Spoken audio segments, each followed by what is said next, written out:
सर्वप्रथम सर्वांना श्री स्वामी समर्थ. व्रत वैकल्याचा महिना म्हणजे मार्गशीर्ष महिना. आपल्या हिंदू धर्मात आणि महाराष्ट्रात खास करून मार्गशीर्ष महिन्यातील महालक्ष्मी व्रत मोठ्या उत्साहाने, श्रद्धेने आणि परंपरेने केले जाते. दिवाळीच्या अश्विन अमावस्येला लक्ष्मी पूजन आपण करतो, तर लक्ष्मी पूजनानंतर बरोबर 1 महिन्याने कार्तिक अमावस्येनंतर आपण पुन्हा महालक्ष्मी व्रत सुरू करतो. महालक्ष्मीचे पूजन करून महालक्ष्मीचा दर गुरुवारी घट मांडण्याची आपली प्रथा आहे. या महिन्यात प्रत्येक गुरुवारी सवाशीण पूजन, वाण देणे तसेच कन्यापूजनाचे खूप महत्त्व असते. मार्गशीर्ष महिना यावर्षी 13 डिसेंबर 2023 पासून सुरू होत आहे. तर मार्गशीर्ष महिन्यामध्ये यंदा महालक्ष्मी व्रतासाठी 5 गुरुवार आलेले आहे. 5 गुरुवार पाळले जाणार आहे. पहिला गुरुवार 14 डिसेंबर 2023 रोजी आलेला आहे. दुसरा गुरुवार 21 डिसेंबर 2023 रोजी आलेला आहे. तिसरा गुरुवार 28 डिसेंबर 2023 रोजी आहे. चौथा गुरुवार 4 जानेवारी 2024 रोजी. तसेच 5वा गुरुवार आणि शेवटचा गुरुवार 11 जानेवारी 2024 रोजी आलेला आहे.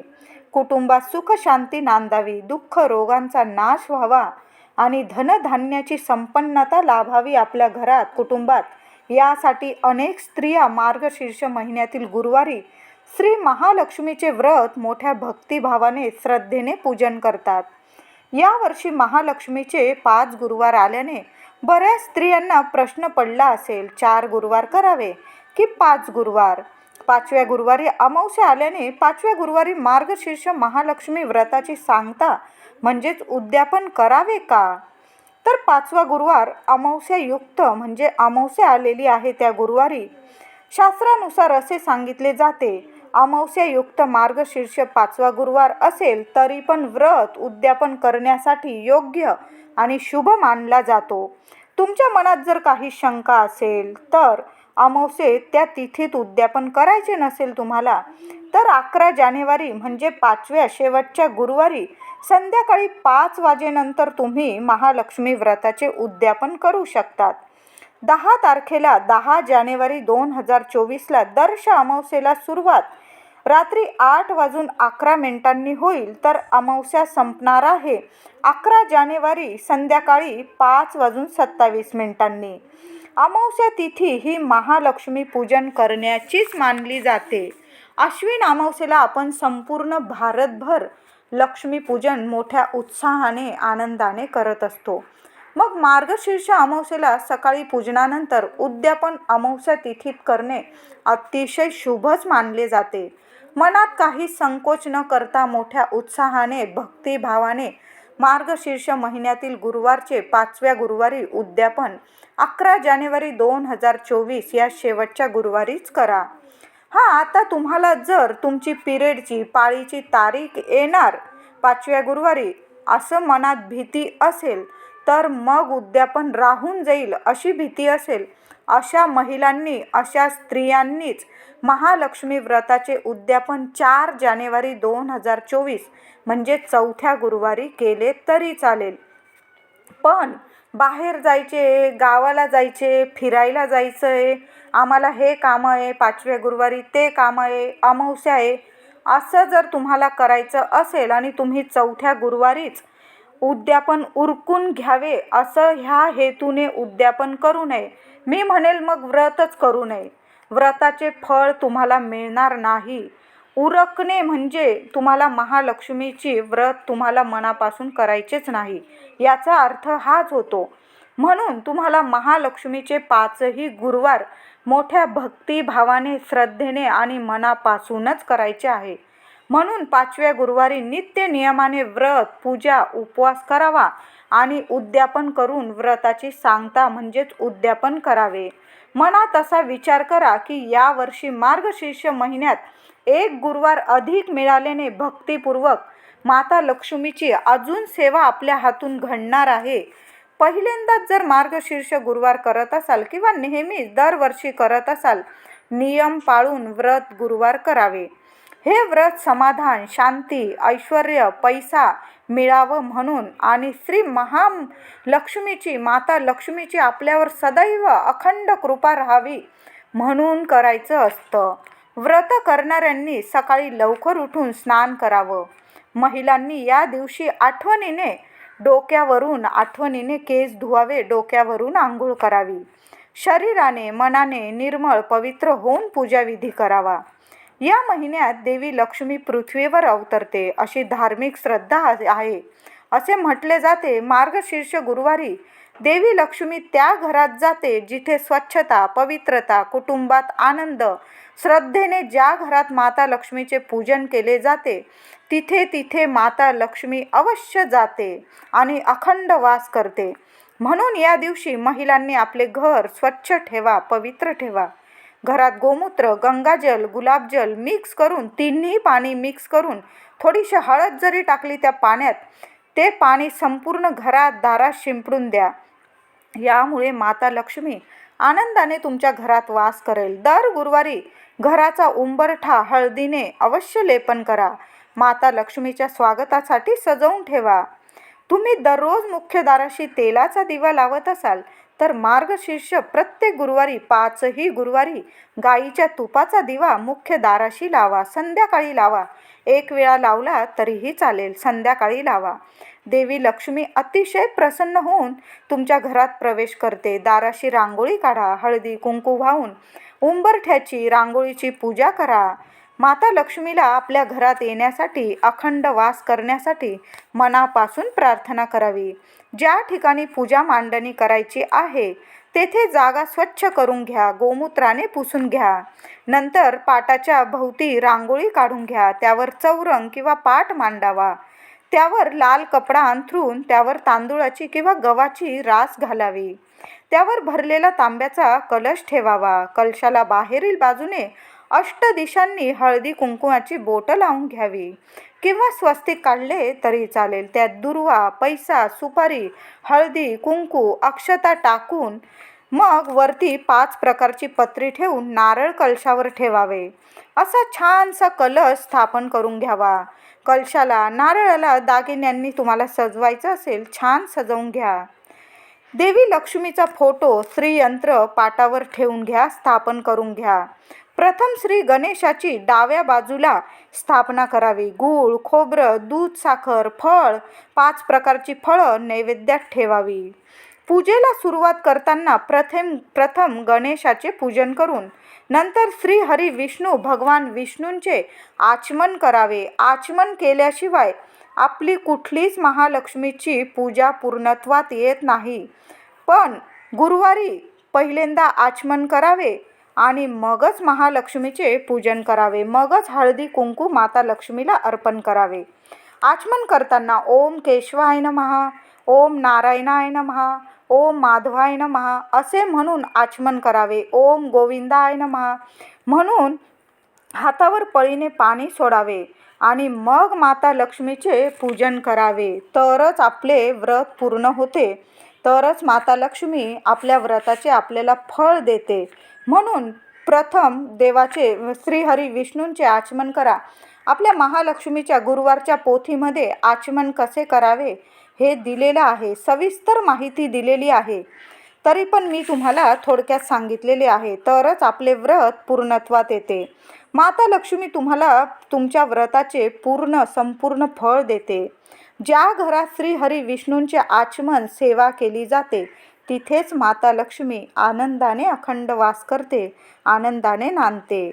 पहिल्या दिवशी जर तुमची समजा पाळी, पिरियड आले तर व्रत थांबवू नका. घरातील इतर व्यक्तींनी जरी पूजा मांडणी करून केली तुमच्या घरात तरीही चालेल.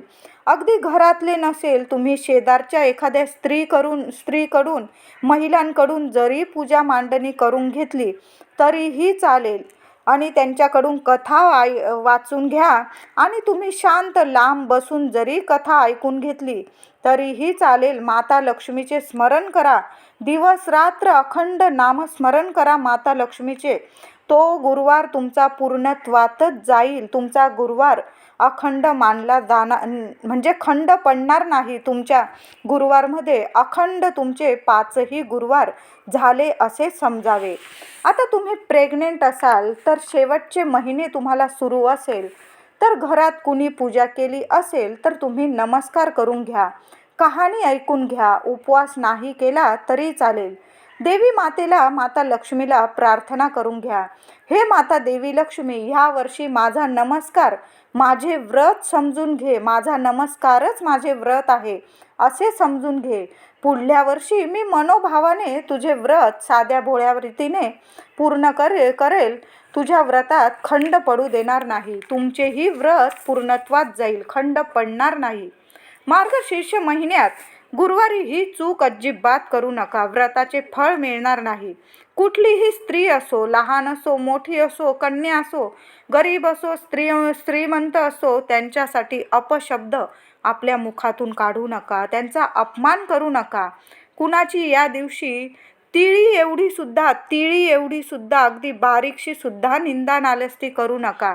हे काय करताय, ते काय करता, अजिबात नाही. आपल्या देवीजवळ फक्त आपलं मन ठेवा, बाकी सगळं देवी आई पाहून घेईल. कुणी घरी आली स्त्री, लहान लेक आली, खाली हात धाडू नका, तिला पाठवू नका. हळदी कुंकू, एखादं लहानसं फळ, एखादं केळ हाती देऊन तिचा मानाने आदराने तिची पाठवणी करा. असे म्हणतात या दिवशी प्रत्येक गुरुवारी, मार्गशीर्षातील प्रत्येक गुरुवारी देवी लक्ष्मी जिथे जिथे तिचे व्रत वैकल्य पूजा केली जाते तिथे भ्रमण जरूर करते. मार्गशीर्षातील गुरुवारी कुणाला अपशब्द करू नका. घरातील मंडळी असेल, बाहेरचे असेल, नका करू. मार्गशीर्षातच काय, मी म्हणेल कधीच कुणाचे मन दुखवू नका. आपल्यासोबत शेवटपर्यंत असतं ते म्हणजे फक्त आपलं कर्म. ते जर नीट ठेवलं कधीच तुम्हाला कशाची कमी पडणार नाही. चांगल्या कर्माचं उशिरा का होईना, आपल्याला वाटतं हा माणूस इतका वाईट वागतो तरी तो कसा श्रीमंत आणि सुखी राहतो. तसं नाही. त्याचे आज दिवस चांगले, उद्या आपले चांगले येतील. फक्त कर्म आपलं चांगलं ठेवा. चांगल्या कर्माचं उशिरा का होईना फळ चांगलंच मिळतं. मार्गशीर्ष महिन्यात खास करून गुरुवारी कुणालाच उसने पैसे किंवा उसन्या वस्तू घरातून देऊ नका. अगदीच गरज असेल तर तुम्ही औषध पाणी म्हणजे तुम्ही दवाखान्याचा खर्च देऊ शकता. अगदी गरज असेल त्यालाच सांगते तुम्हाला. घरातून वस्तूसुद्धा देऊ नका. त्यात मीठ, हळद, धने, दूध, दही, झाडू, तुरटी ह्या वस्तू तर कधीच कुणाला देऊ नये. आणि संध्याकाळी तर अजिबातच देऊ नये. दही तर अजिबात देऊ नये. दही, दूध, मीठ, तुरटी या वस्तू म्हणजे गोष्टी शुक्र आणि चंद्र यांच्याशी निगडीत आहे. शुक्र चंद्र हे दोन्ही सोबत राहणारे ग्रह आहे.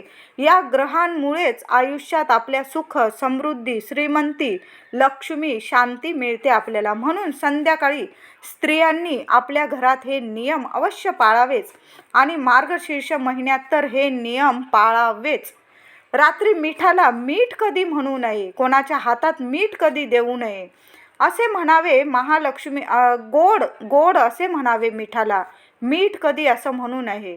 आणि माझ्या घरातलं मीठ संपलंय, अहो मीठ घेऊन या असं सुद्धा म्हणू नये. जिथं मीठ संपलं तिथं माणूस मेला असं समजलं जातं. म्हणून मीठ आपल्या घरातून कधी संपू देऊ नका. 4 पिशव्या किराणा भरताना 2-4 पिशव्या पहिले मिठाच्या टाका आणि मग किराणा भरायला सुरुवात करा.